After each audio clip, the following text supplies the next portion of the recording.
Ahora vamos inmediatamente a presentar a nuestro panel, nuestro primer panel de invitados en la noche.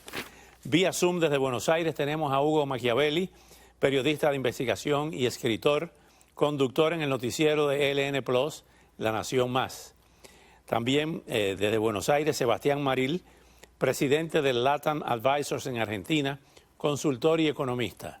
Y aquí en nuestros estudios tenemos al doctor Mario Golab, abogado y analista argentino en nuestra comunidad. Gracias, Mario, por regresar. Gracias, Oscar. Hugo Machiavelli, cuéntenos, ¿cuál es su lectura de lo que ha ocurrido ayer? Hay varias encuestas, si no todas, que discrepaban de ese resultado, lo que se conoce aquí en Estados Unidos como un landslide. Más de 11% de la diferencia es una victoria arrolladora. ¿Cómo la leen ustedes desde Buenos Aires? Buenas noches. Buenas noches, un gusto como siempre estar aquí. La primera es que demuestra que la democracia en la Argentina está viva, que en 2 años alguien que viene por afuera de la política, sin partido político, sin ser un hijo de un millonario, de alguien influyente, se transforma en presidente de la nación, y eso es un dato poco habitual y demuestra que en estos 40 años de la democracia el pueblo argentino decidió cambiar. No estuvo supeditado a este populismo que nos ha inundado, a esta cultura del asistencialismo. Dejó de creerle a los políticos y la mezcla entre el hartazgo, las ganas de cambiar y una democracia activa y la juventud que se sumó en esta elección con una participación del 76%, ponen a Javier Milei, un hombre de afuera de la política, como presidente de la nación. La gente optó por dejar atrás 16 años de los últimos 20 de un gobierno kirchnerista, peronista y muy bien, como lo dijiste, Oscar, aliado al llamado castrochavismo, que nos ha empobrecido hasta el 50% de la población, que nos ha proyectado una inflación récord, superando a Venezuela, que nos ha dejado sin banco central y en una pobreza económica con un salario vital y móvil de $150 mensuales. En ese contexto, el pueblo argentino salió a las calles a votar con una diferencia a favor de Milei de 11.4%. Es decir, que es la más fuerte desde que vino la democracia en una segunda vuelta. Superó a Cristina Fernández en 2011, que había obtenido el 54%. Milei obtuvo casi el 56%. Y eso anuncia un comienzo auspicioso.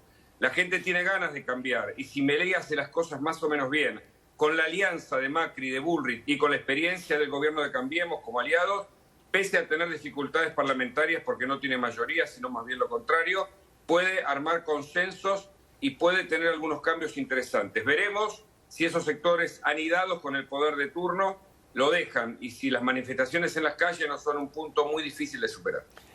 Sebastián Maril, hablando de economía, ¿puede en corto plazo las medidas anunciadas o prometidas en la campaña ponerlas en efecto? Por ejemplo, eliminar el Banco Central, dolarizar la economía, privatizar las empresas del Estado, ya sin hablar con el tema de la política exterior, romper relaciones con China, etcétera.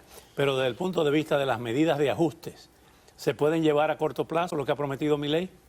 Buenas noches y bienvenido. Buenas noches, Oscar. Gracias por tu invitación. A ver, mi opinión es la siguiente.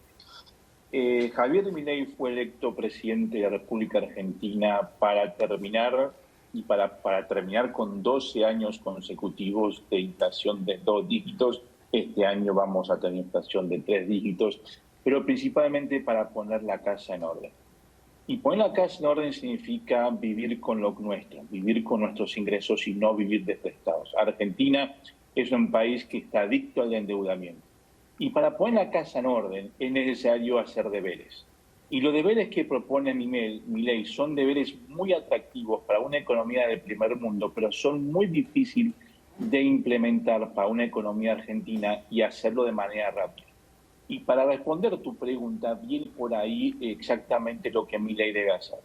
Tiene que muy minuciosamente y quirúrgicamente identificar aquellas medidas que puede implementar rápidamente sin que la economía argentina se resienta y sufra aún más de lo que está sufriendo. Hay cosas que no puede hacer inmediatamente. Dolarizar no puede hacer inmediatamente. Eliminar el Banco Central no puede hacer inmediatamente. Pero hay cosas que sí puede hacer.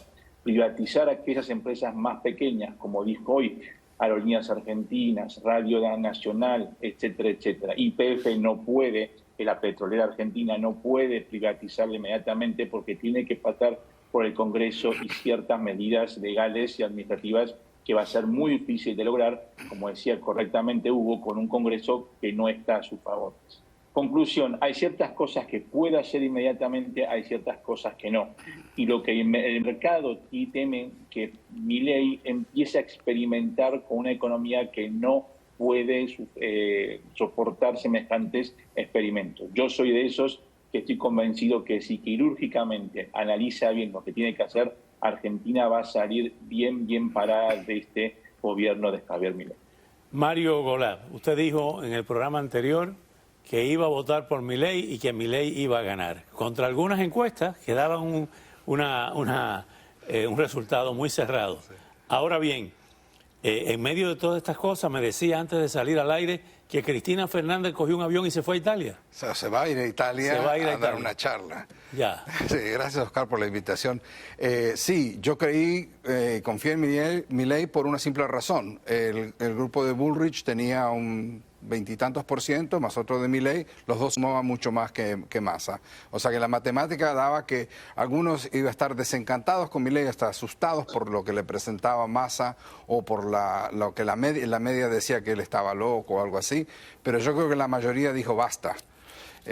Y contrario a lo que mis colegas están diciendo, yo creo que sí es posible dolarizar, lo que pasa es que tienen que eliminar el papel. Al tener en Estados Unidos, por ejemplo, el 95% de mi economía es digital.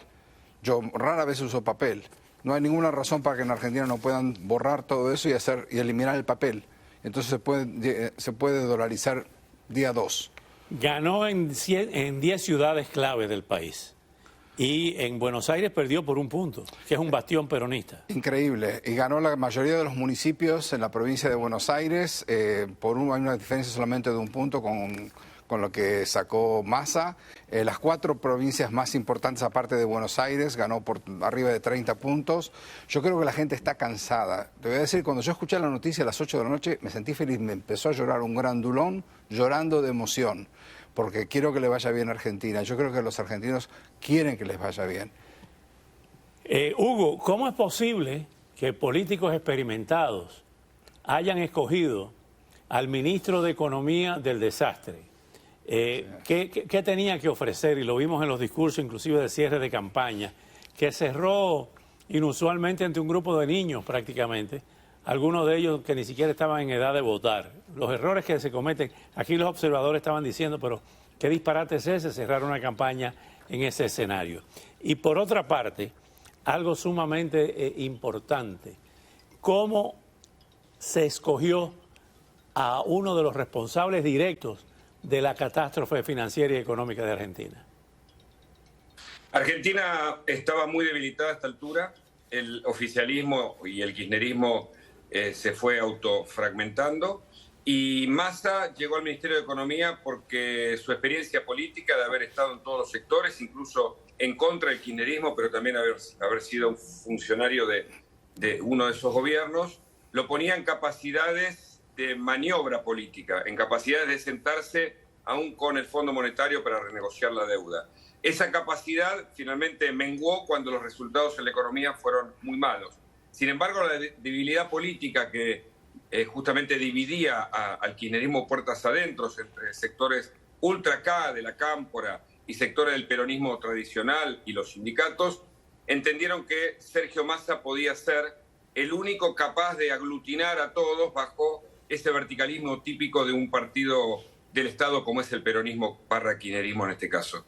Entonces entendieron que era el mejor candidato porque era el único capaz de movilizar un gasto que hubo en la campaña que no tiene precedentes tampoco en la Argentina. Y de una política que convocó a los que alimentaron a Lula versus Bolsonaro, los famosos brasileños con la política de miedo en Brasil, que tampoco tuvo resultados en la Argentina.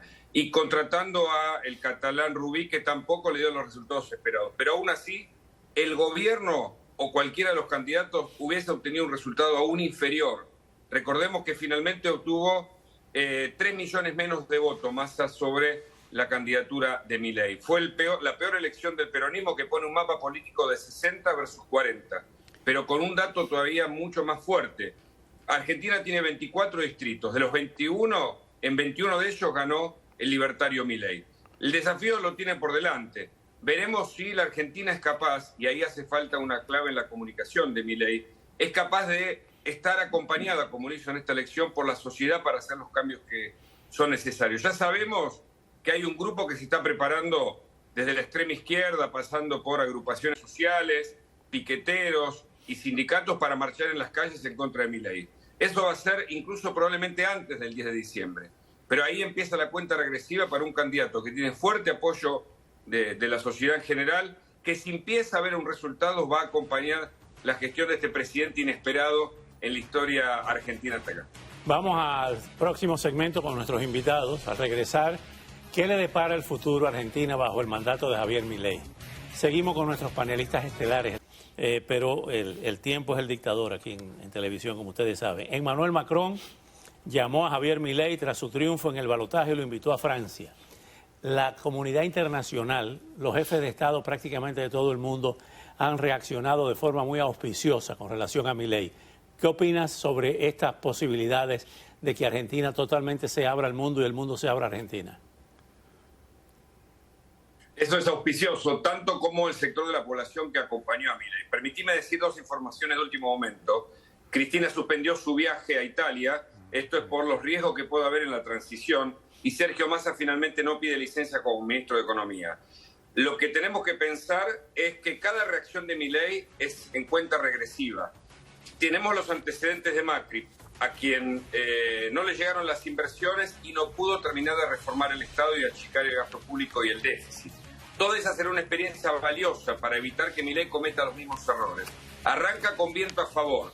Veremos cuánto tiempo tiene. Es una cuenta regresiva. El mundo está acompañando este proceso de cambio en la Argentina. Por supuesto, también la sociedad. Dependerá mucho del equipo que está armando, que es entre gente muy experimentada y gente muy joven. Y dependerá de cómo evalúa la estrategia para desarmar cada uno de los ataques que va a tener de aquellos que van a perder los negocios en la Argentina, aquellos que están vinculados con el Estado y con los gobiernos chilenos. Gracias, caballeros, por venir esta noche, una noche tan importante. Felicitamos nuevamente al pueblo argentino